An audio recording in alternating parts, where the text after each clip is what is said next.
Rain needles the window. You set a key down and hear it ring iron.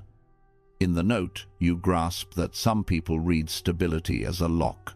De Beauvoir treats life as ambiguity, freedom, limits braided, never clean. Sells certainty as salvation, and you stop being a subject. You become furniture. You mistake being chosen for being understood. In the attention economy, a promise can feel like a door closing before anyone steps inside. Choice has pulse, and you feel it quicken when eyes search you for guarantees. Kierkegaard said, "Dread lives at the edge of decisions. Under incentives, commitment sounds like exile." She tests not to ruin you, but to see if you'll turn mask into law. You think safety will seduce. She hears management. You over-explain. You multitask your soul. In dating dynamics, abundance is theater. Performance still reads as fear occupying the throne. Jung would call recoil a shadow reply. The anima you projected returns as resistance. You offer peace that feels like capture. You equate masculine sovereignty with logistics. You speak in locks and schedules, not borderlines and missions. You confuse reassurance with leadership. You confuse quiet with consent. Set the piece on the chessboard, not on a leash. State boundaries, not bargains. If stability is misread as a cage, you must learn what freedom asks of you. De Beauvoir reminds you that life is built from ambiguity.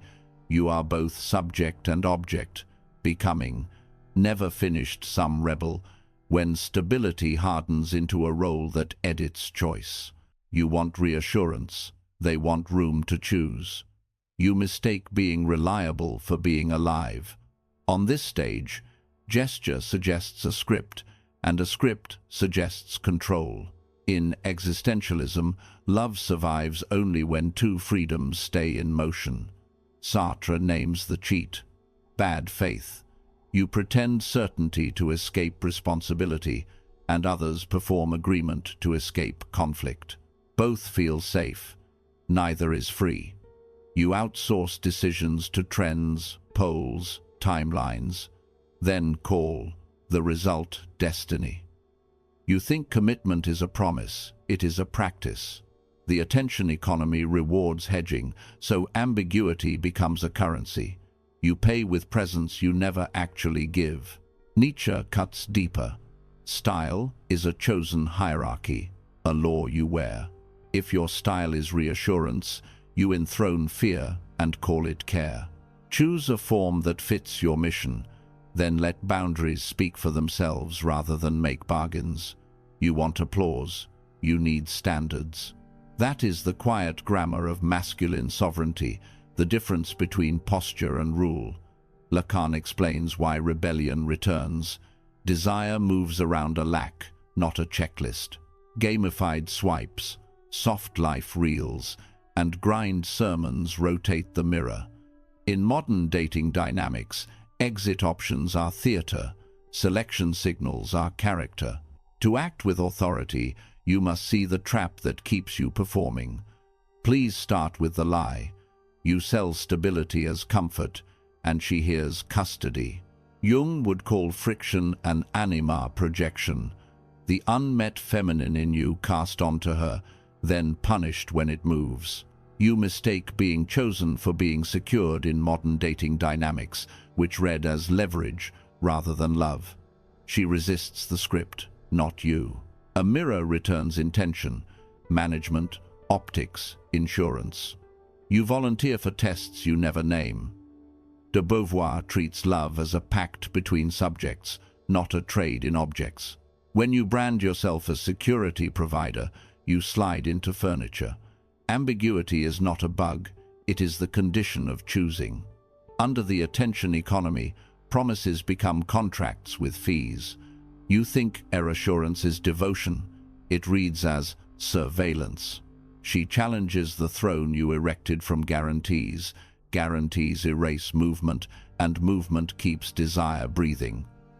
Kierkegaard warned that false certainty is despair in costume. When you soothe every tremor, you teach her nothing about your boundaries. only your fear of conflict. You offer a lifetime warranty on emotions you cannot control. That warranty becomes leverage. Under specific incentives, some people will keep pressing, not out of malice, but to test whether your yes has a spine. You perform the role begins performing you. Nietzsche separates strength from resentment disguised as morality. When you hawk stability as a brand, you advertise fear wearing virtue. A contract sits on the throne, affection kneels to it. In the forge of individuation, heat exposes alloy, not steel. Selection signals are deeds, not declarations. You want insurance, she wants reality. State the terms, enforce them, then live your project. If you're performing stability to buy love, you've already sold freedom. You think you were tested. The mirror says you applied. You nodded through late arrivals, vague plans, shifting rules. You called it patience, but your silence signed the contract. De Beauvoir treats choosing amid constraints as the human condition. You still choose. When stability is dangled like a prize, you audition, edit yourself, then confuse approval with alignment. You mistake being agreeable for being respected. In modern dating dynamics, some people press where the floor feels soft. Your softness keeps expanding. You wanted harmony. You trained ambiguity.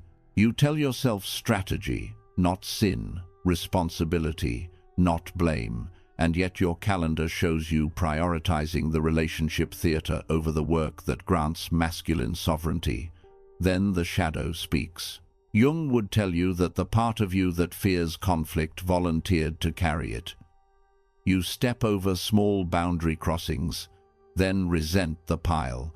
Micro-compliances erode heat because they signal you won't defend what you build. You apologize for standards you haven't even stated. You write covert IOUs with every "it's fine." You think reassurance prevents loss. It actually promises sameness. The attention economy amplifies indecision, so your quiet, without a line, reads as drift. You mistake being, chosen for being understood. You teach people to test the mask, not the man. The Stoics keep the ledger simple. Control what is yours, your no, your yes, your time. Name the deal. Boundaries are not barbed wire. They're clean edges around a project you intend to finish. Publish expectations, enforce calmly, and accept outcomes. Individuation requires you to disappoint someone so reality can appear. Walk if needed. A mirror clears when terms are clear. When you stop volunteering for tests, you must offer a path worth following. Desire breathes when freedom can move. De Beauvoir reminds you that love collapses the moment a role replaces a project. You don't keep attraction by holding tighter. You keep it by leading with direction that leaves room. You mistake being available for being alive. Space is not neglect. It is respect. When you design the week around mission, not supervision, autonomy stops feeling like escape and becomes an invitation. Nietzsche would call this will to form. You shape time, then people meet you there. You anchor your presence in work, not in surveillance. The attention economy sells constant access. You buy it, then wonder why heat dies. You overtext, overschedule, and drain polarity. You want certainty. You need cadence. This is masculine sovereignty as rhythm inputs limited, outputs visible, standards, accountability yours. Lacan warns that desire follows a moving edge, not a checklist. Flood the channel, and you dissolve the edge. Under dating dynamics, shared calendars erase mystery. Performance replaces presence. Two people talk for a day and learn nothing. You think updates create safety. They smother curiosity. Hold a clean line. Fewer messages, better moments. Give the relationship air so pursuit can circle, test, and return. Aristotle would say flourishing lives in activity. Do the work that builds you. Build craft like a forge, heat, strike, cool, then step back. Protect boundaries like a chess player guards tempo. Every move must serve position, not panic. You mistake reassurance for leadership. Lead by itinerary, not apology. Individuation means guarding the workshop and weekends. To protect the flame, you'll pay a cost. You will be called rigid. Group chats will screenshot boundaries like warning labels. De Beauvoir reminds you that becoming is a choice, not compliance. You choose the cost. You think acceptance proves you're right. It only proves you're common. When you stop performing stability, invitations thin. Relatives push timelines. A date demands certainty on a schedule you didn't choose. This is the toll for masculine sovereignty. Invest in a life you can defend alone, with steady, visible daily output. Kierkegaard would call the next stretch a hallway without applause. You eat in silence, train alone, and hold the line when boredom begs performance. You mistake being tolerated for being respected. You were only convenient. Keep a small circle and a long horizon. Under the attention economy, noise looks like proof. Refuse bait. You don't owe updates. You owe results. The abyss you fear is unsupervised time returning you to work. Nietzsche points to outsider strength. Endure being misread. You'll be accused of coldness for guarding focus. Smile, then continue. Standards irritate people who trade in vibes. You refuse easy optics. Couple content, coordinated captions, pose of certainty. Respect is a delayed compound return. Posture is a payday loan. Protect your workshop like a fortress. Heat the forge, strike, and cool. You are not scarce. Your attention is. Stoics keep the discipline clean. Control the internal court. No pleading, no theater. Decide once, enforce without spike or sulk. Individuation is paid in quiet evenings, missed parties, and unshared progress. Hold frame, say less, produce more. Costs are paid once. Standards pay you forever. Build a life you can defend on paper. Jung would call it individuation, aligning work, values, and appetite, until the mask cracks and a face appears. Start with a mission calendar. Protect the blocks like a war map, non-negotiable, legible, shared last. You think constant availability proves love. It proves drift. You mistake being chosen for being understood. Stability becomes freedom when your time serves a project, not anxiety. In the attention economy, scarcity is created by focus, not by games. Announce office hours for intimacy instead of leaking attention all day, day after day. Write courtship principles, not hints. Pacing, exclusivity, conflict protocol, financial boundaries, and sexual health. Deliver them calmly, once, in writing. De Beauvoir treats love as two subjects choosing to act as one. Keep a couple of items off the schedule. Publish output instead of optics. No performative dating. Fewer photos, more results. Quarterly standards audit. Health metrics, craft milestones, and the quality of your network. If terms break, boundaries enforce themselves. You walk cleanly, without speeches, because promises mean nothing without consequences. Aristotle would tell you, virtue is habituated practice. Make your week a metronome. Open the workshop, heat the forge, ship the piece, recover, repeat. Measure life by delivered artifacts, not dopamine. You want reassurance. You need cadence. This is masculine sovereignty as rhythm within modern dating dynamics. Clear rules, generous presence, and real exits. Choose selection by values over status theater. State terms early. Enforce softly. Keep moving. Strength without contempt reframes how you see women. Some rebellions aren't attacks, they are negotiations for meaning. De Beauvoir reads, love as two subjects, not one supervisor. When stability feels like a script, She may push the scene to check she's still a co-author. Treat the moment like a mirror, not a verdict. You think appeasement equals empathy. It often equals erasure. You stay calm, set boundaries, and keep your options open. In dating dynamics, protest usually means show direction without shutting the door. You answer with time, not theater. Lacan frames desire as a signal that circles absence. Microtests ask whether your presence is alive or merely managerial. Some will tug the rope. Motion proves there's a horizon. You want to explain. You should demonstrate. Shipwork. Keep steady cadence. Invite. Release. You mistake reassurance for leadership. Instead, give a clean frame and keep moving. Tension softens when the project breathes and you refuse control's mask. Attachment science suggests security grows from predictable care and distinct identities. Keep separate desks and shared rituals. Let individuation be visible.